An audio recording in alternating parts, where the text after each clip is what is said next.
I was 24 years old when my father decided I was no longer his daughter. It was 3 in the morning when the pounding on my bedroom door jolted me awake. The look in his eyes when I opened it still haunts me. Just 3 years earlier, we had been so close laughing over Sunday brunches, him proudly introducing me at company events. But that night, all I saw was rage, and Veronica standing behind him, a satisfied smirk on her face. I never imagined my own father would drag me from my bed and say those words. Before I continue, let me know where you're watching from in the comments below. Hit that like and subscribe button if you've ever had to rebuild your life after someone you trusted destroyed your world. Growing up, my father, Richard Parker, was my hero. After my mother died 3 years ago, everything changed, but not immediately. We grieved together at first. I can still remember sitting by her hospital bed holding her frail hand as she made me promise to look after Dad. "He'll be lost without me, Maddie," she whispered. "Promise you'll be there for him." I nodded through my tears, never imagining how impossible that promise would become. For the first year after her death, Dad and I clung to each other. Our Sunday brunches became a sacred ritual where we would share memories of Mom. I was in my 3rd year of college studying finance to follow in his footsteps. He seemed so proud when I talked about joining his investment firm someday. "You have your mother's heart and my head for numbers," he would say, squeezing my hand across the table. Everything changed when Veronica entered our lives. Dad met her at a charity gala 14 months after Mom died. I remember the first time he mentioned her, a slight flush on his cheeks that I hadn't seen since Mom was alive. "I met someone," he said tentatively, over our brunch. "Her name is Veronica.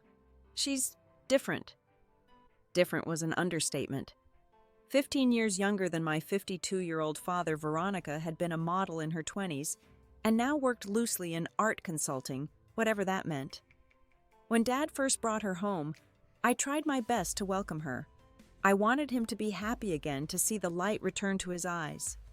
"Your father speaks so highly of you," Veronica said, embracing me with the perfect pressure to seem genuine without wrinkling her designer dress. Her perfume was overwhelming, nothing like my mother's subtle scent. "I hope we can be friends." I should have seen the warning signs from the beginning. The way she would place her hand on Dad's arm when I started talking about Mom. How she would interrupt our conversations to ask Dad about some trivial household matter. The gentle but firm way she redirected his attention from me to her. 6 months later, they were married in a lavish ceremony that bore no resemblance to the intimate gathering my parents had described from their own wedding.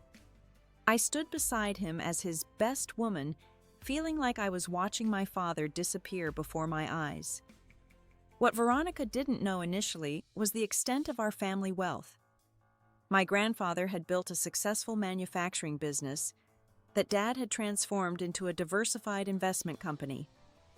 Before he died, my grandfather had set up a substantial trust fund for me with monthly allowances until I turned 30, at which point I would gain full control. Dad served as the trustee with some discretionary powers, but the principal was legally protected for me. Despite having access to wealth, I lived modestly in an apartment near my university, focused on finishing my degree with honors. I didn't flaunt money like Veronica immediately began to do. Within weeks of their marriage, she had redecorated our family home, replacing Mom's carefully chosen furniture with modern pieces that looked like they belonged in a showroom, not a home. Tensions grew each time I visited. Veronica would make subtle comments about my appearance or career choices. "Finance is such a masculine field," she said once over dinner. "Wouldn't you prefer something more suitable? Your father could introduce you to some gallery owners I know." Dad would shift uncomfortably but rarely contradicted her. The dad who had once encouraged me to break glass ceilings was now silently watching his wife suggest I choose a career more feminine. "Your mother was content being a homemaker," Veronica said another time, though this was blatantly false.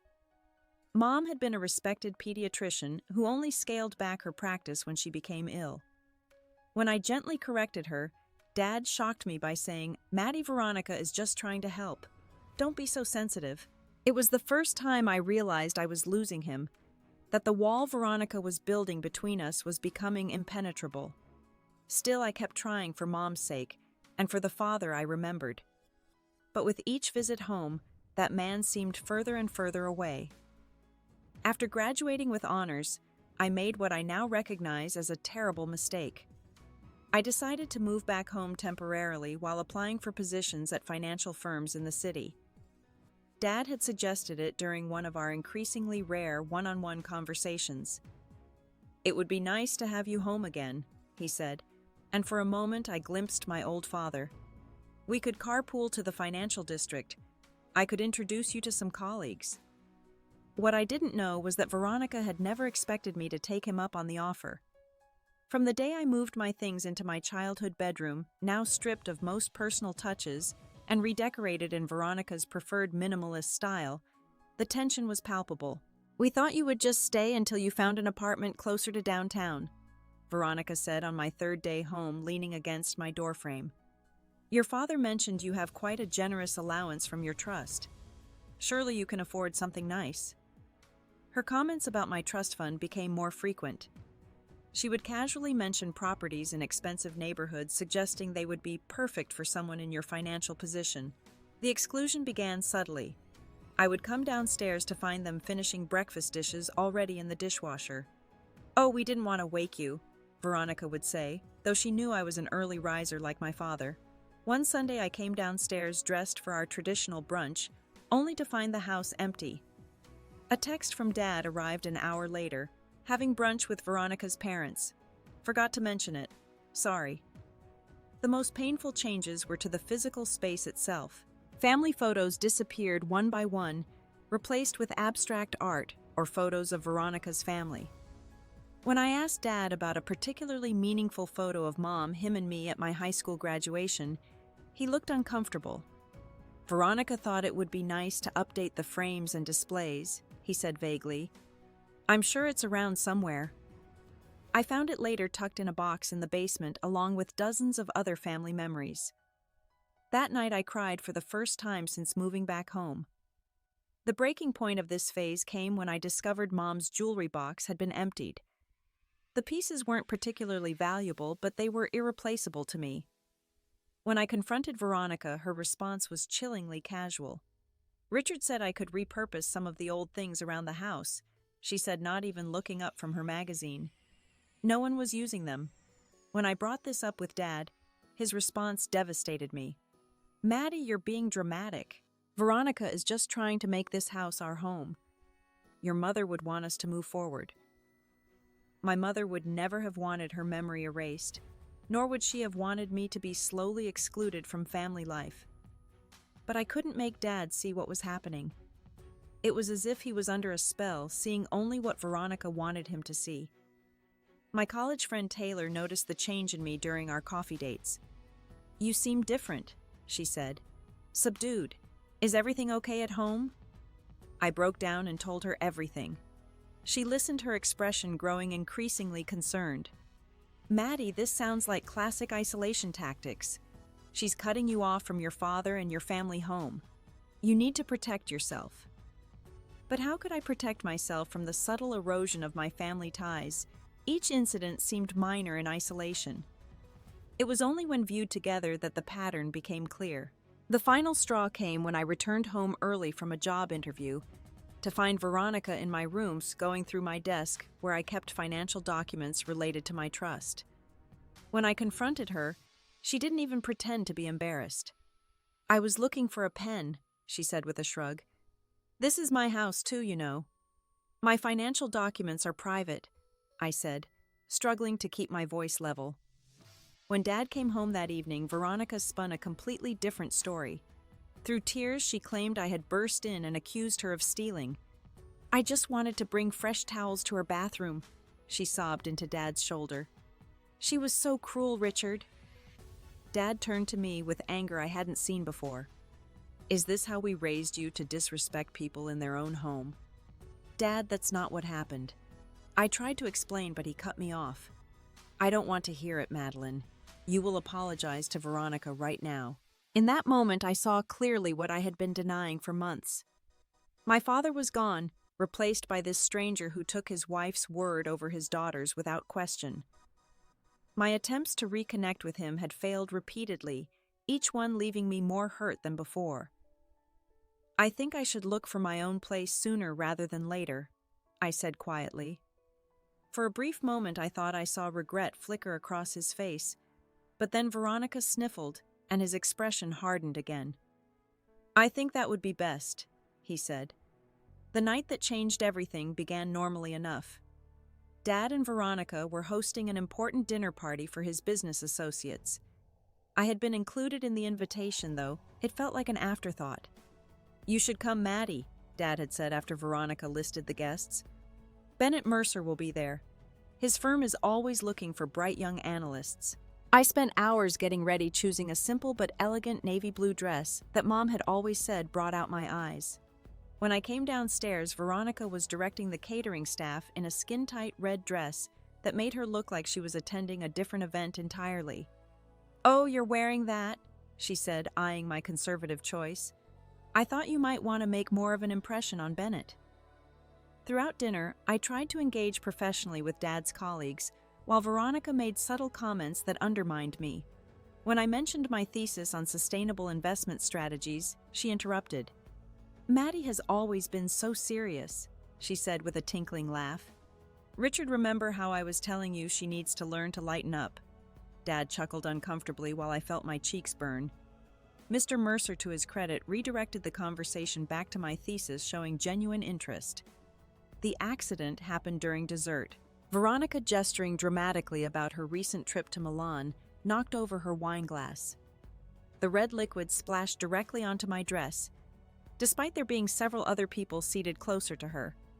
"Oh my goodness, I'm so clumsy," she exclaimed, not making any move to help clean up. "Maddie, you should go change immediately. Though I'm not sure navy blue and red wine is the worst combination." I excused myself calmly, though inside I was seething. In the upstairs bathroom, I did my best to blot the stain, fighting back tears of frustration. When I returned downstairs, the party was moving to the living room for coffee. No one except Mr. Mercer seemed to notice my absence or return. As the evening wound down and guests began to leave, Mr. Mercer handed me his business card. "I meant what I said about your thesis," he said quietly. "We need fresh thinking like that. Call my office next week." It was the one bright spot in an otherwise humiliating evening. After the last guest departed, I helped the catering staff clean up while Dad and Veronica retired to the den for a nightcap. As I passed by the partially open door, I heard my name and paused. "Richard, we need to talk about Maddie," Veronica was saying, her voice no longer holding the syrupy sweetness she used in public. "It's been almost 2 months. Don't you think it's time she found her own place?" "She's still looking," Dad replied, sounding tired. "The market is competitive right now." "She's not looking hard enough," Veronica said sharply. "She has plenty of money from that trust fund. She could easily afford a nice condo downtown. That money is for her future, not just for rent," Dad said, and for a moment I felt a surge of hope that he was defending me. "Her future is her problem," Veronica replied. "Our present is becoming uncomfortable. I feel like I'm always being watched and judged in my own home." There was a long pause before Dad sighed. "You're right. I'll talk to her tomorrow. She needs to accelerate her search." My heart sank as I realized he had agreed with her. I couldn't stop myself from pushing the door open. "Don't bother waiting until tomorrow," I said, my voice shaking. "I can hear you just fine now." Dad looked startled and embarrassed, but Veronica's expression shifted to something harder, almost triumphant. "It's rude to eavesdrop," she said coolly. "It's rude to plot to kick your stepdaughter out behind her back," I countered. Dad stood up, swaying slightly from the scotch he'd been drinking. "Maddie, that's enough. Veronica is right. This arrangement was supposed to be temporary. This was my home long before it was hers," I said, tears threatening. Veronica stood and placed a possessive hand on Dad's arm. "This is my house now, and I decide who stays here." I looked at my father, waiting for him to contradict her, to remind her that this was our family home filled with memories of Mom and our life together. But he said nothing. I see, I said quietly. I'll be out by the end of the month. I retreated to my room, tears finally spilling over. I sent a text to my childhood friend Jake, who had always been there for me through Mom's illness and after. Bad night. Could use a friend tomorrow if you're free. His response was immediate. Always here for you, Mads. Breakfast at Rosie's. That small kindness broke something in me, and I cried until I was exhausted. I must have fallen asleep waiting for Dad to come talk to me privately to explain or apologize, or show some sign that he was still the father I had known. The pounding on my door came at 3 a.m. Disoriented, I stumbled to open it, finding Dad swaying in the hallway, clearly intoxicated. Behind him stood Veronica in a silk robe, her arms crossed over her chest, a strange gleam in her eyes. "What were you thinking?" Dad demanded, his words slightly slurred. "What are you talking about?" I asked, still foggy from sleep.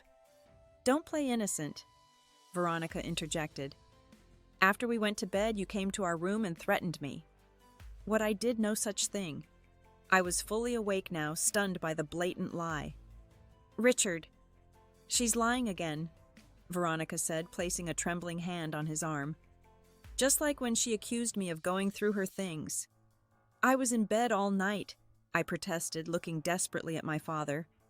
"Dad, you know I would never threaten anyone. This is insane." But there was no recognition in his eyes, no willingness to consider that his wife might be lying. Instead, he grabbed my arm roughly. "I've had enough of your disrespect and ingratitude," he growled, pulling me toward the stairs. "Dad, stop. You're hurting me." I tried to break free, but his grip tightened. He dragged me down the stairs, my feet barely touching the steps. I caught glimpses of Veronica following a satisfied expression, replacing her fake distress. When we reached the front door, Dad flung it open, the cold night air rushing in. With a final push, he forced me onto the porch. I stumbled, nearly falling, turning back in shock to face him.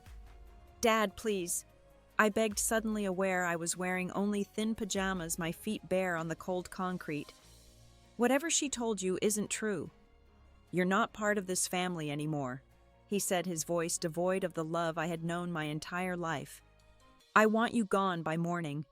All your things will be on the curb." Before I could respond, he slammed the door.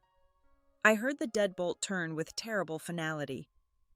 Through the side window, I saw Veronica watching, a smirk on her face as she slowly pulled the curtain closed. I stood there shaking from both cold and shock, unable to process what had just happened. I knocked on the door softly at first, then with increasing desperation. "Dad, please, it's freezing out here. I don't have my phone or wallet. Dad." My voice broke on the last word, tears streaming down my face. There was no response except the sound of their retreating footsteps. I was alone in the night, locked out of the only home I had known, betrayed by the person I had trusted most in the world. The reality of my situation hit me as I sat shivering on the porch steps. The October night air bit through my thin cotton pajamas, and my bare feet were already numb from the cold concrete. Our nearest neighbors were a quarter-mile away in our exclusive suburb, and without my phone, I had no way to call for help. For 20 minutes, I alternated between knocking on the door and sitting in stunned disbelief. No lights came on. No one came to check if I was okay. The home where I had taken my first steps, celebrated birthdays, and grieved my mother had become an impenetrable fortress with me on the wrong side. Finally, practical concerns overcame emotional shock. I needed to find warmth and help. Remembering a 24-hour convenience store about a mile down the main road, I began walking.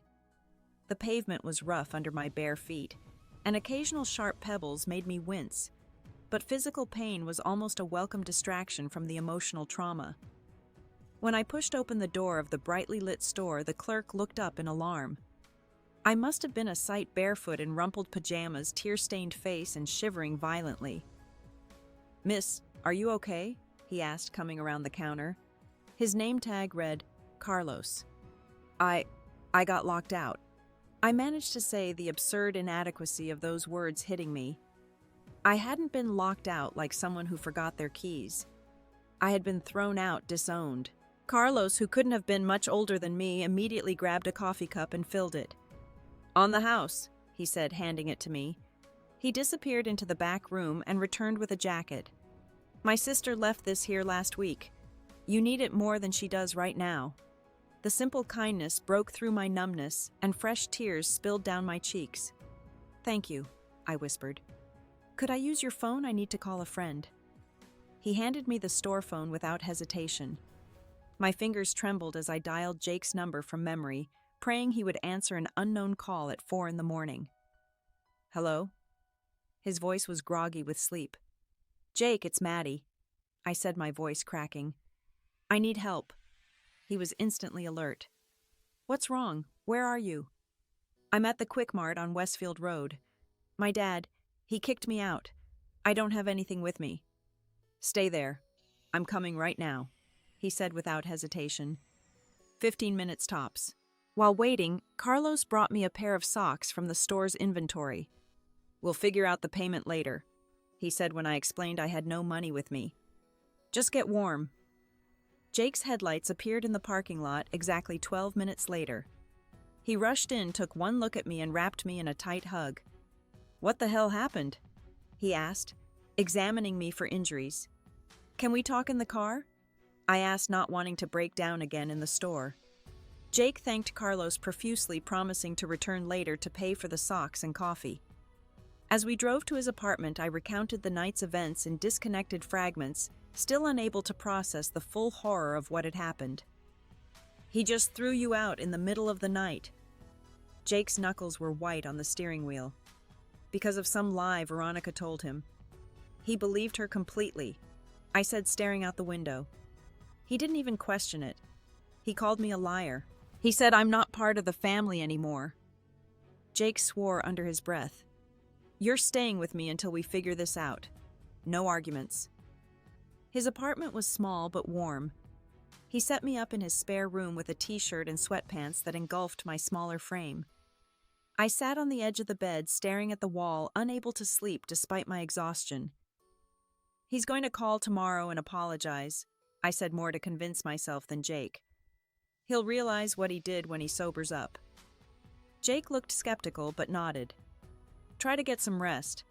We'll deal with everything in the morning." Morning came, and with it the first calls from my father. I watched his name flash on Jake's phone screen 6 times before noon. When I finally answered, his voice was a mix of anger and justification. "Madeline, this has gone far enough. Where are you?" "You threw me out in the middle of the night, barefoot and in pajamas," I replied, my voice surprisingly steady. "You said I'm not part of the family anymore." "You were hysterical. I needed you to calm down," he said, rewiring history. "You can't just disappear like this. Veronica is very upset." "Veronica is upset." I couldn't believe what I was hearing. "Dad, do you even remember what happened last night?" "I remember you threatening my wife and causing a scene," he said, his tone hardening. "I expected more maturity from you." There was no apology, no recognition of the cruelty of his actions, just blame and revisionist history. I ended the call feeling hollow. Jake, who had been pretending not to listen, squeezed my shoulder. "He's still under her influence. This isn't your fault, Maddie." That afternoon, Jake's sister Amanda joined us, and together they helped me form a plan. I needed to retrieve my essential belongings, find a job, and secure housing. The shock was giving way to practicality. "You can stay with me as long as you need," Jake insisted. "My couch is your couch." But I knew I couldn't impose indefinitely. More importantly, I needed to establish independence after having the foundation of my life ripped away so completely. "Tomorrow we'll go get your things while your dad's at work," Amanda suggested. "I'll take the day off to help." The next day we drove to my childhood home in Jake's car. I used the hidden spare key to let us in, half expecting alarms to sound at my unauthorized entry. The house was quiet, with only the faint scent of Veronica's perfume lingering in the air. We worked quickly, focusing on essentials: clothing, important documents, laptop, and irreplaceable personal items like the few photos of Mom I had rescued from the basement. As I was packing my jewelry box, I heard a cold voice from the doorway. I see breaking and entering is now among your skills." Veronica stood there, arms crossed, watching us with undisguised hostility. My heart raced, but I forced myself to remain calm. "I'm just collecting my belongings," I said evenly. "I still have a key." "Not for long," she replied. "Richard will be changing the locks this afternoon." Jake stepped protectively closer to me, while Amanda continued packing my clothes. "You won't get away with this," Veronica said, her composure slipping slightly. "Richard sees through your manipulative behavior now." "The only manipulation happening here is yours," I replied, surprising myself with my steady tone. "And someday my father will realize that." Her eyes narrowed dangerously. "You'll regret turning your father against me. I promise you that." "I didn't turn anyone against anyone," I said, zipping my suitcase closed. "But I won't let you destroy what's left of my relationship with him." We left with 4 suitcases and several boxes, all that remained of my life in that house. As Jake drove away, I didn't look back. The home I had known was already gone, replaced by something unrecognizable. That evening, Jake, Amanda, and I talked through my financial situation. I had some savings, but without a job, they wouldn't last long in our expensive city. "What about your trust fund?" Amanda asked. "Can your father cut that off?" It was a question that would prove pivotal in the days to come. The week after being thrown out of my childhood home was a blur of practical challenges and emotional aftershocks. Jake insisted I stay at his apartment while I sorted things out, his kindness a stark contrast to my father's cruelty. My first priority was finding work. With my finance degree but limited experience, I secured an administrative position at a small investment firm. The pay was modest, but would cover basic expenses while I searched for something more aligned with my career goals. "It's not what you went to school for," Jake said when I told him about the job. "But it's a foot in the door." My next task was finding affordable housing in a city where rent prices seemed designed to crush recent graduates. Every available apartment within my new budget constraints was either in an unsafe neighborhood or barely larger than a closet. The most crucial step was understanding my financial position. I made an appointment with my grandfather's attorney, Mr. Goldstein, who had structured my trust fund years ago. His office was a sanctuary of old-world professionalism, with leather-bound books and a desk that had probably witnessed decades of family legacies. Mr. Goldstein, in his 70s but sharp as ever, greeted me with genuine concern. "Madeline, I was surprised by your call. Is everything all right with Richard?" I explained the situation as factually as possible, fighting back tears when describing the night I was thrown out. Mr. Goldstein's expression grew increasingly grave. "This is deeply troubling," he said when I finished. "Your grandfather would be appalled. He structured your trust specifically to protect your interests." "Can my father cut off my access completely?" I asked the question that had been keeping me awake at night. Mr. Goldstein shook his head. "Your father is the trustee, which gives him certain discretionary powers, but he cannot arbitrarily terminate distributions without cause. The trust explicitly states that the monthly allowance continues until you turn 30, regardless of personal disagreements." Relief washed over me. At least I wouldn't be completely destitute. "However," he continued, "as trustee, he could potentially reduce the monthly amount to the minimum specified in the trust, which is significantly less than what you currently receive." "What options do I have?" I asked. "The trust includes provisions for replacing the trustee if they act against the beneficiary's interests. It would require legal proceedings, but given the circumstances, we would have a strong case." The idea of legally confronting my father felt both terrifying and necessary. I took the documents Mr. Goldstein offered and promised to consider my options carefully. Meanwhile, my father's attempts to contact me intensified. The calls came at all hours during work in the middle of the night while I was apartment hunting.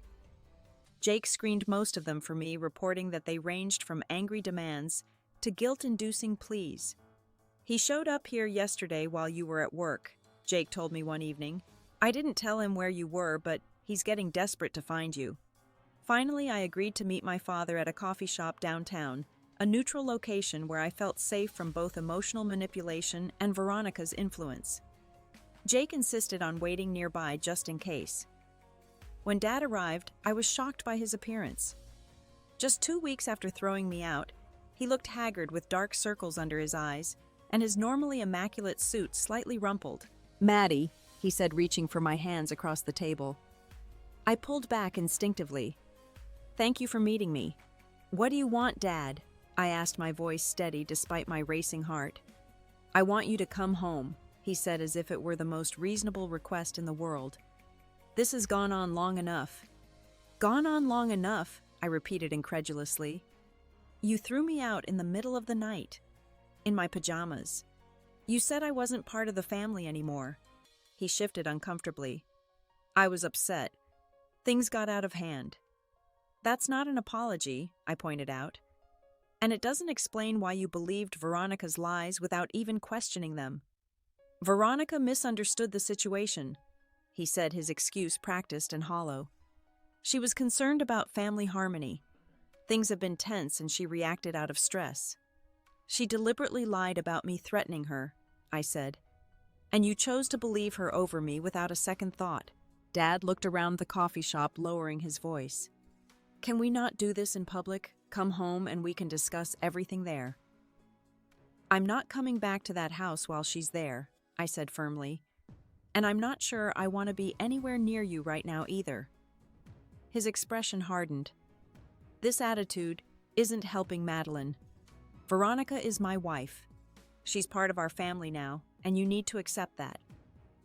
The casual dismissal of my feelings, the complete lack of genuine remorse, confirmed what I had feared. My father valued his new marriage over my well-being, over truth, over our relationship. The realization was painful but clarifying. "I have accepted it," I said quietly. "I've accepted that you've changed, that your priorities have changed. Now you need to accept that I won't be part of that dynamic anymore." I left the coffee shop feeling simultaneously heartbroken and relieved. The father I had known and loved seemed truly gone, replaced by someone I barely recognized. That evening I called my mother's sister, Aunt Claire, who lived in another state. We hadn't been close since Mom's death, partly because Veronica had subtly discouraged family connections that preceded her arrival. "Oh, Maddie," Aunt Claire said after I explained everything, "I've been so worried about you. Your mother would be heartbroken to see what's happening." What she told me next provided crucial context. Apparently, Veronica had a history similar to her current behavior. Claire had done some research after meeting her at the wedding and discovering concerning patterns. "She was briefly married to another wealthy older man before your father," Claire revealed.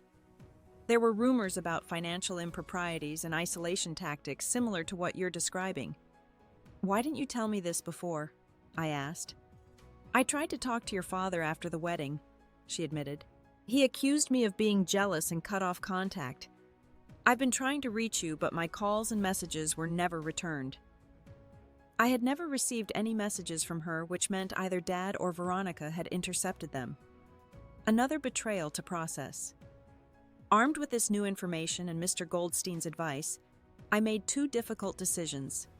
First, I would consult a financial advisor about protecting my assets from potential interference. Second, I would begin the legal process to remove my father as trustee of my trust fund. The financial advisor, Ms. Rodriguez, helped me understand my options for financial independence.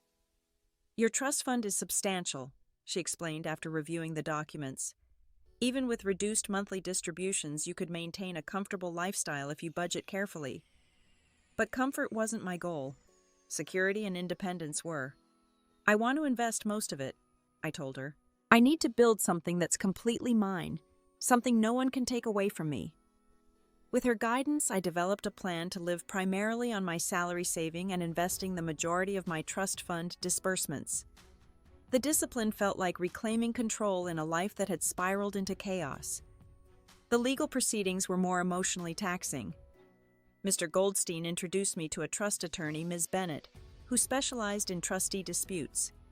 Her office walls were covered with credentials that should have been reassuring, but instead emphasized the seriousness of what I was undertaking. "Based on your father's actions and his clear conflict of interest with his new wife, we have solid grounds for removing him as trustee," Ms. Bennett explained. The process won't be quick, but we can immediately file for a temporary freeze on any changes he might try to make to your distributions. Will I have to see him in court? I asked, dreading the prospect. Possibly, though many of these cases settle before reaching that stage, she replied. Are you prepared for his reaction when he receives the legal notification? I wasn't, not really, but I nodded anyway. I need to protect myself. That evening, after signing the paperwork that would formally begin proceedings against my father, I sat in Jake's living room feeling simultaneously powerful and terrified.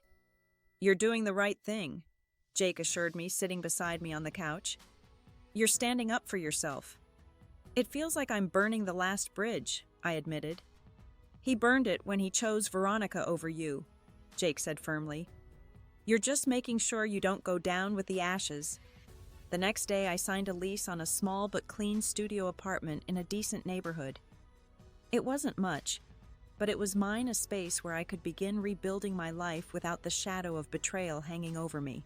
As I methodically rebuilt my independence piece by piece, my father's presence in my life, diminished to texts and voicemails, I rarely answered. Each step away from his influence was painful, but necessary, like cleaning an infected wound. The final step in taking control was executing the legal papers that would halt all transfers from the trust fund to accounts my father could access. As the lawyer had warned, this would be the move most likely to provoke a strong reaction. Are you ready for this? Ms. Bennett asked before submitting the final documents.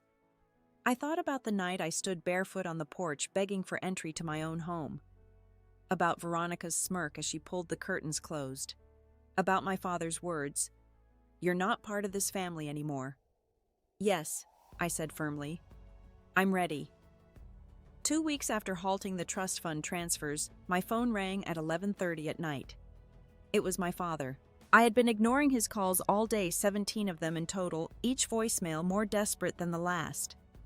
This time something told me to answer. "Madeline," he said immediately, his voice tight with stress. "We need to talk. Now." "It's almost midnight, Dad," I replied calmly. "Whatever it is, can wait until morning." "No, it can't," he snapped. "What have you done with the trust fund? The bank says all transfers have been frozen." So that was it?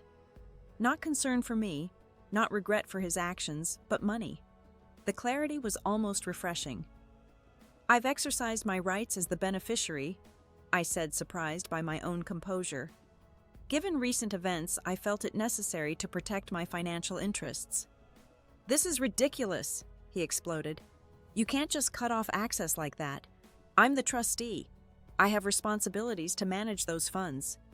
"My lawyer disagrees," I replied. "And given that you physically threw me out of the house and cut me off emotionally, I think the court will understand my concerns about your management of my financial interests." There was a long pause before he spoke again, his tone shifting from angry to pleading. "Maddie, you don't understand. This is a terrible time for this. The business is facing some temporary cash flow issues, and Veronica has, well, there have been some unexpected expenses."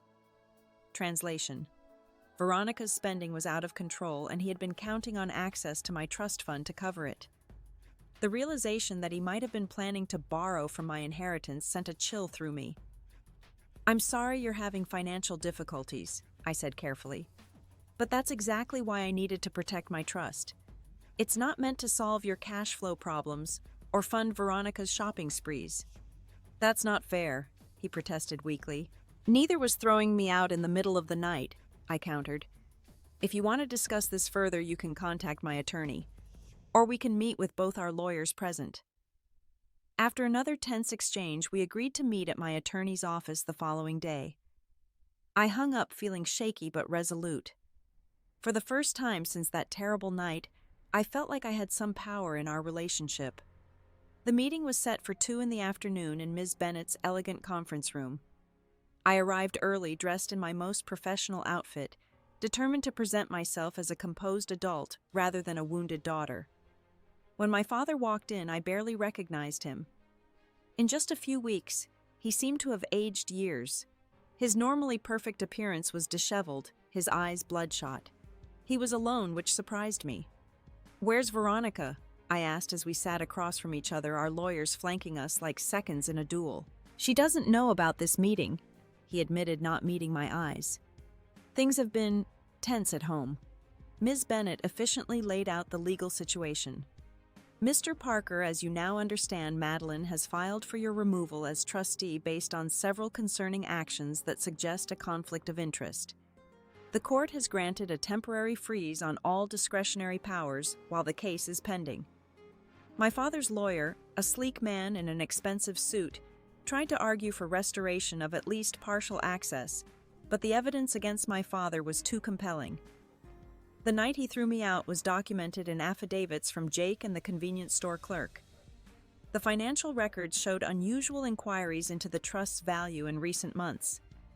As the legal discussion continued, I watched my father's face. He seemed distracted, defeated in a way I had never seen before.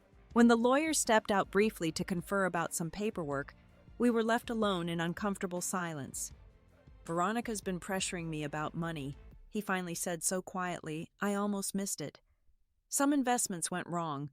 We're overextended on the house renovations. Her spending, it's been difficult to keep up. I didn't respond immediately, processing this partial confession. She wanted me to use some of the trust money temporarily, he continued, still not looking at me. Just to get through this rough patch. I told her it wasn't that simple, that there were legal restrictions. You were considering taking money from my trust fund? I asked, keeping my voice level despite my shock. Not taking, he said quickly. Borrowing, with every intention of replacing it. That would have been illegal, I pointed out. You know that. He ran a hand through his graying hair. I know. I didn't do it. But the pressure has been intense. Is that why you didn't fight harder when she wanted me gone? Because I was an obstacle to accessing the money. The question hung in the air between us. His silence was answer enough. When the lawyers returned, we finalized the agreement. My father would be removed as trustee, replaced by a professional fiduciary selected by the court. I would retain all rights as beneficiary, with distributions continuing according to the original terms. As we prepared to leave, my father asked if we could speak privately for a few minutes. Against my better judgment, I agreed, and we stepped into an empty office nearby. What happened that night was inexcusable, he said finally, looking directly at me. I was drunk, angry, manipulated, but those aren't excuses. They're just facts. What I did to you was terrible, and I'm deeply ashamed. It was the first genuine apology he had offered, but it came too late to erase the damage. Why did you believe her? I asked the question that had haunted me. How could you think I would threaten her? I don't think I did believe it, not really, he admitted. But believing her was easier than admitting I'd made a terrible mistake with this marriage. She's not who I thought she was, Maddie. I tried to tell you that, I said, fighting to keep my voice steady. I know. I chose not to see it. He hesitated, then added, Things have been falling apart since you left. Without the money to keep her happy, Veronica has shown her true colors. We're barely speaking now. I felt a complex mix of emotions: satisfaction that Veronica's true nature had been exposed, sadness for my father's pain, but also a firm resolve not to be drawn back into his emotional chaos. I'm sorry your marriage is struggling, I said carefully, but that's between you and Veronica. I can't be your emotional support through this. He nodded, accepting this boundary, even as disappointment flickered across his face. I understand. But I hope someday we might find a way back to some kind of relationship, Maddie. I miss my daughter. I miss my dad, too, I said honestly. The dad I used to know. But I don't know if he exists anymore. We parted with an awkward, incomplete hug, both of us carrying the weight of words said and unsaid. As I walked away, I felt both heavier with sadness and lighter with resolution. 2 days later, Aunt Claire called with news. Veronica left your father, she said without preamble.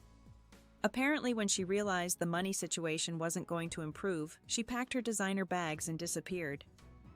I should have felt vindicated, but instead I just felt tired. Is he okay? He's a mess, Claire admitted. But this needed to happen. He needs to face what he's done and who she really is. Later that day, my father called again. His voice was raw, as if he'd been crying. "She's gone," he said simply. "She left a note saying this wasn't what she signed up for." "I'm sorry," I said and meant it. Not sorry that Veronica was gone, but sorry for his pain, for the humiliation of being used and discarded. "I'd like to see you," he said hesitantly, "to talk about rebuilding, something between us. Not what we had, I know that's gone, but something new maybe." I considered this request carefully. The hurt was still fresh, the trust thoroughly broken. But he was still my father, and somewhere beneath the man who had betrayed me might be traces of the dad I had loved. "I need time," I told him honestly.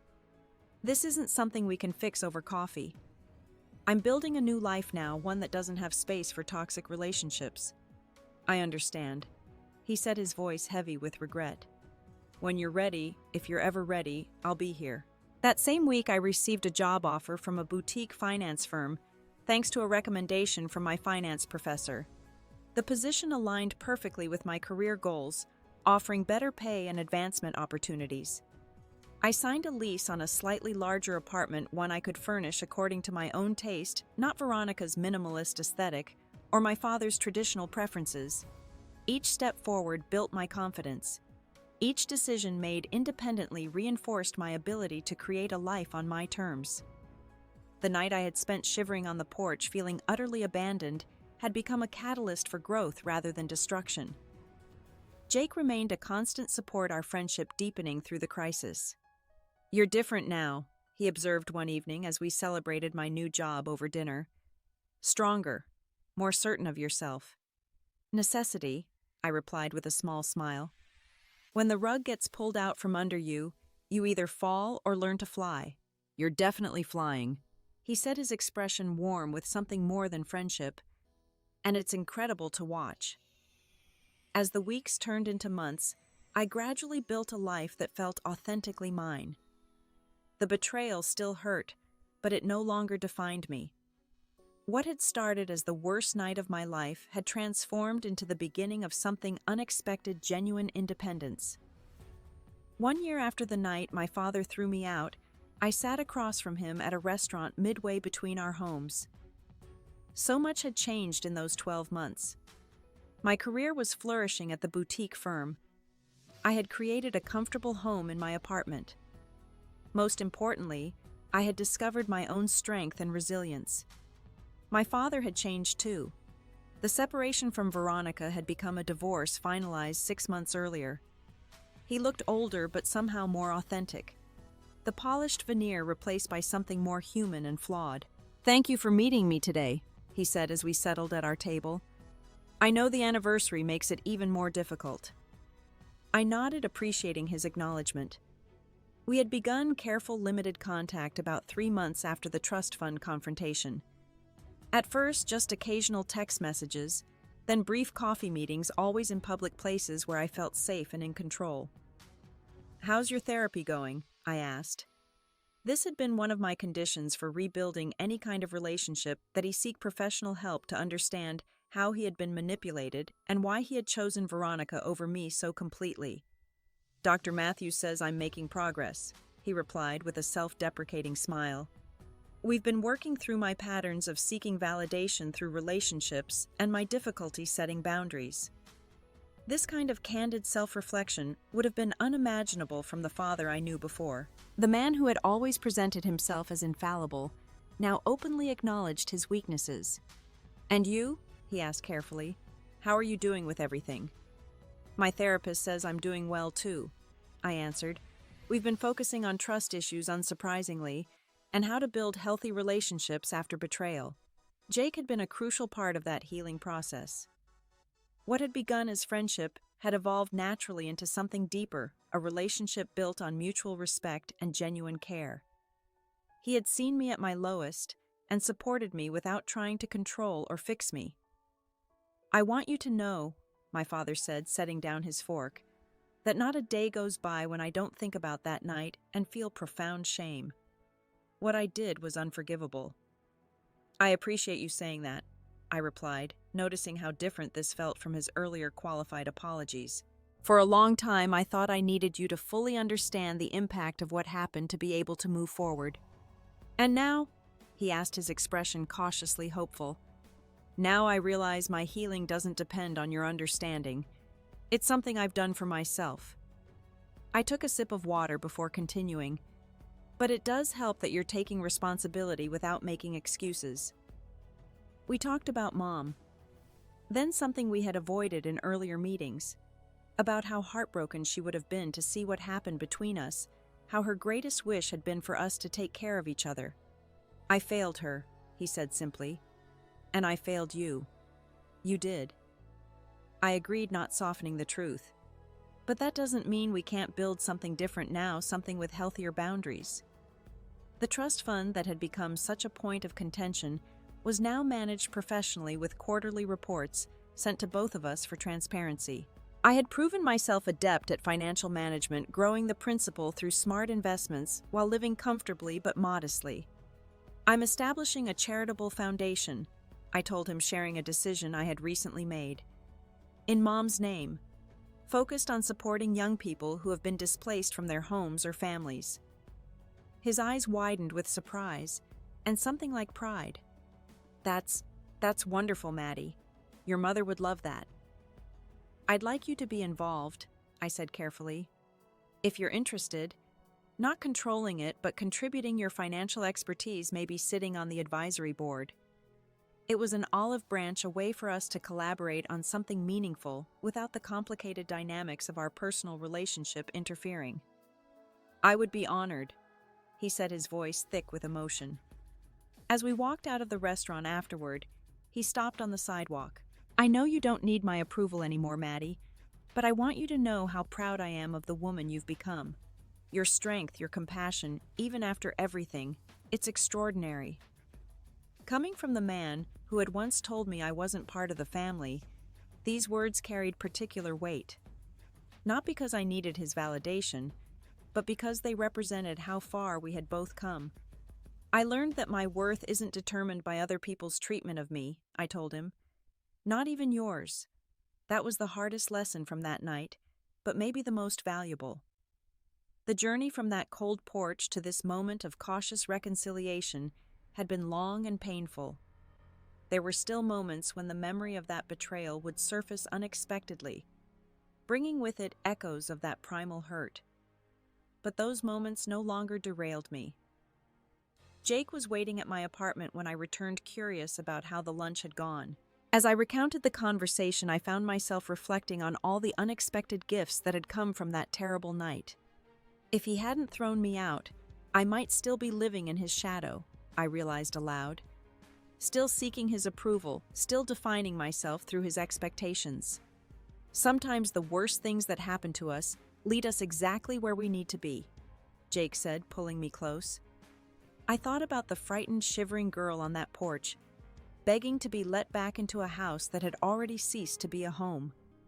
How she could never have imagined that 1 year later she would be standing firmly on her own feet, building a life of purpose and authenticity.